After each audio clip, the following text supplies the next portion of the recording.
नमस्कार। Chanakya IAS academy के daily current affair session में आपका स्वागत है। आज है 21 जुलाई और 21 जुलाई से जितने भी महत्वपूर्ण प्रश्न बनते हैं हम उन पर चर्चा करेंगे। हमारा आज का पहला प्रश्न है, हाल ही में नॉर्थ चैनल पार करने वाले सबसे कम उम्र के व्यक्ति कौन बने हैं? संदीप सेजवाल, शमशेर खान, अंशुमन झिंगरल या फिर श्री हरि नटराजन।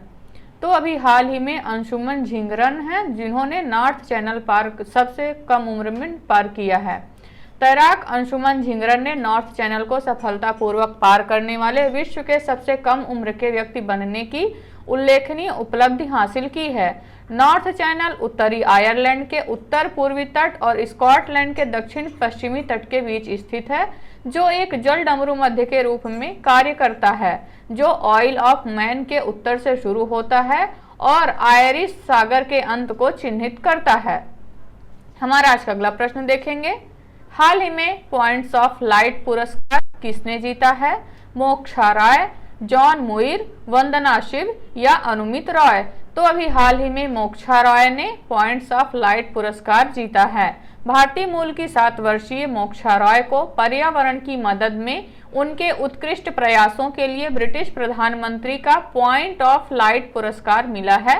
ब्रिटिश प्रधानमंत्री का पॉइंट ऑफ लाइट पुरस्कार एक राष्ट्रीय सम्मान है जो उत्कृष्ट स्वयं सेवकों को दिया जाता है जो अपने समुदायों में बदलाव ला रहे हैं। यह पुरस्कार 2010 में तत्कालीन प्रधानमंत्री डेविड कैमरन द्वारा बनाया गया था। हमारा आज का अगला प्रश्न देखेंगे, देश की पहली सैटेलाइट नेटवर्क पोर्टल साइट किस राज्य में स्थापित होगी? राजस्थान, गुजरात, महाराष्ट्र या नई दिल्ली। तो अभी हाल ही में हुई घोषणा के अनुसार गुजरात में देश की पहली सैटेलाइट नेटवर्क पोर्टल साइट स्थापित होगी। सैटेलाइट नेटवर्क पोर्टल साइट स्थापित करने के लिए गुजरात ने लंदन स्थित कंपनी वनवेव कंपनी और विज्ञान और प्रौद्योगिकी विभाग के साथ एक समझौता ज्ञापन पर हस्ताक्षर किए हैं। OneWeb company 2 satellite network portal site स्थापित कर रही है और उनमें से एक गुजरात के मेहसाणा जिले में होगी। वनवेव 648 उपग्रहों वाली एक लो अर्थ ऑर्बिट सैटेलाइट कंपनी है। कंपनी की स्थापना 2012 में ग्रेग वायलर द्वारा की गई थी और इसका मुख्यालय लंदन, इंग्लैंड में है। हमारा आज का अगला प्रश्न देखेंगे, हाल ही में अंतर्राष्ट्रीय एनी पुरस्कार किसने जीता है? प्रोफेसर थलप्पिल प्रदीप, प्रोफेसर जी नारायण, प्रोफेसर श्रीराम अय्यर या प्रोफेसर सुदर्शन अय्यर। तो अभी हाल ही में प्रोफेसर थलप्पिल प्रदीप ने एनी पुरस्कार जीता है। भारतीय प्रौद्योगिकी संस्थान मद्रास में रसायन विज्ञान विभाग के प्रोफेसर थलप्पिल प्रदीप को प्रतिष्ठित एनी पुरस्कार से सम्मानित किया गया है। एनी पुरस्कार 3 अलग अलग श्रेणियों में प्रस्तुत किए जाते हैं, ऊर्जा संक्रमण, ऊर्जा फ्रंटियर्स और उन्नत पर्यावरण समाधान। ऊर्जा संक्रमण श्रेणी में कैलिफोर्निया विश्वविद्यालय लॉस एंजल्स यूएसए से यू हुआंग और कैलिफोर्निया विश्वविद्यालय बर्कले यूएसए से जेफरी आर लॉन्ग को समर्पित किया गया। एनर्जी फ्रंटियर्स श्रेणी का पुरस्कार लिवरपूल विश्वविद्यालय यूके के मैथ्यू रोसेंस्की को दिया गया। इस बीच प्रोफेसर प्रदीप को उन्नत पर्यावरण समाधान के लिए पुरस्कार मिला है।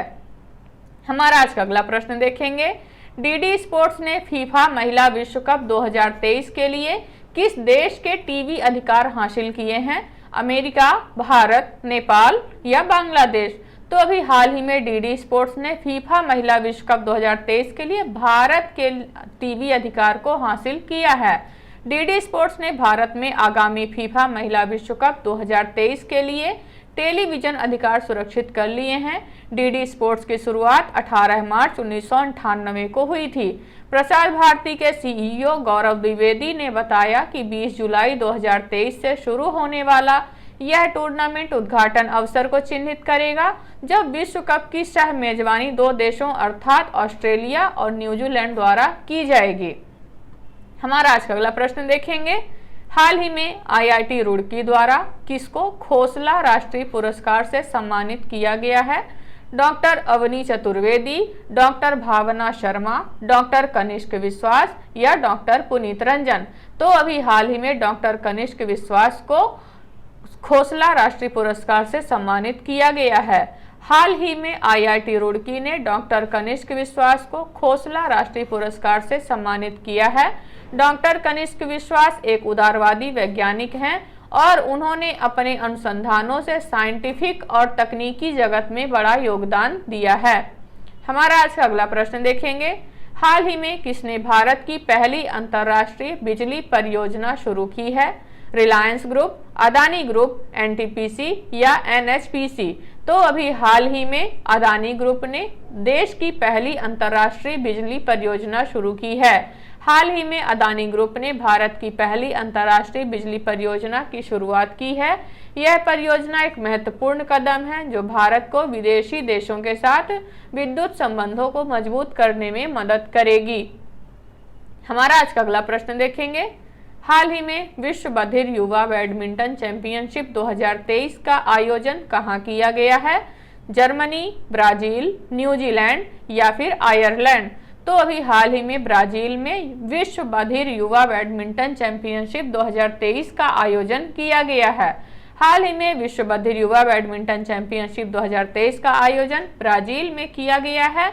यह विश्व स्तरीय बैडमिंटन चैंपियनशिप है जिसमें विश्व के बधिर खिलाड़ियों को एक साथ उपस्थित होने का मौका मिलता है। हमारा आज का अगला प्रश्न देखेंगे। अभिनेता आलिया भट्ट के स्वामित्व वाले किड्स वियर ब्रांड एड ए मम्मा का अधिग्रहण किस कंपनी द्वारा किया जाएगा? कैप किड्स, रिलायंस, अदानी या फिर लिटिल कंगारूस? तो अभी हाल ही में रिलायंस ने एड ए मम्मा का अधिग्रहण करने की घोषणा की है। रिलायंस इंडस्ट्रीज की खुदरा शाखा रिलायंस रिटेल वेंचर्स की सहायक कंपनी रिलायंस ब्रांड्स लिमिटेड अभिनेत्री आलिया भट्ट के किड्स बियर ब्रांड एड ए मम्मा का अनुमानित मूल्य 300 से 350 करोड़ में अधिग्रहण करने की घोषणा की है। रिलायंस ब्रांड्स लिमिटेड के अध्यक्ष और मुख्य कार्यकारी दर्शन मेहता हैं। हमारा आज का अगला प्रश्न देखेंगे। हाल ही में आई संयुक्त राष्ट्र की रिपोर्ट के अनुसार उच्च लैंगिक समानता महिला सशक्तिकरण वाले देशों में कितने प्रतिशत महिलाएं रहती हैं? 1%, 2%, 3% या 4%? तो अभी हाल ही में आई इस रिपोर्ट में यह बताया गया है कि उच्च लैंगिक समानता या महिला सशक्तिकरण वाले देशों में 1% या उससे भी कम महिलाएं रहती हैं।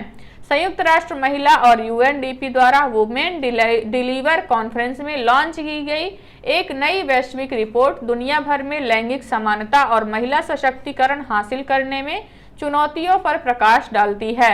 उच्च महिला सशक्तिकरण और लैंगिक समानता दोनों देशों में 1% से भी कम महिलाएं और लड़कियां रहती हैं।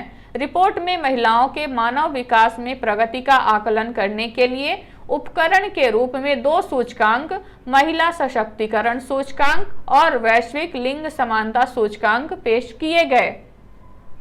तो ये रहे आज के हमारे कुछ महत्वपूर्ण प्रश्न। आशा करते हैं चाणक्य IAS एकेडमी द्वारा चलाया जा रहा करंट अफेयर सेशन आपको पसंद आ रहा होगा। हमारे ऐसे और भी कंटेंट से जुड़ने के लिए चैनल को सब्सक्राइब करें और बेल आइकन दबाना ना भूलें। धन्यवाद।